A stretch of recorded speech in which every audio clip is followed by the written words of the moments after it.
Hi there, my name is Trew, and today I will be teaching you how to tie a shoe. So I think we'll call this How to Tie a Shoe with Trew. Now, tying a shoe may seem simple to most, but we all have to start somewhere.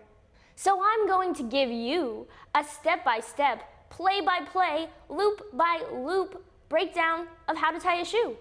First step, we need a shoe. If we don't have a shoe to tie, then this is no longer how to tie a shoe with Trew. It's just Trew barefoot in a chair.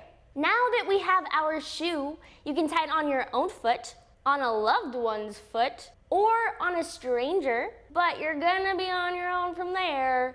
The method I will be teaching you today we'll call the over-under method. I prefer this method over the bunny ears method.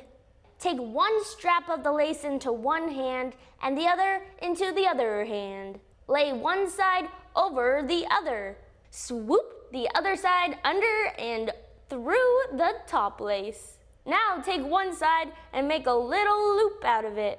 Lay the lace in the other hand over the loop. Then slide it right underneath and through. Grab your two loops and pull tight, sealing the laces together. Stop!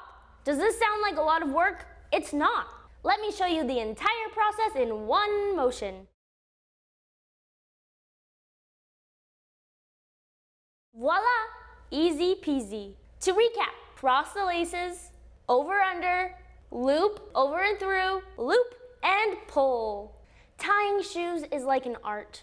You can do it any way your heart desires. Some other popular options are the poodle, the cool guy, or maybe even the cornrows.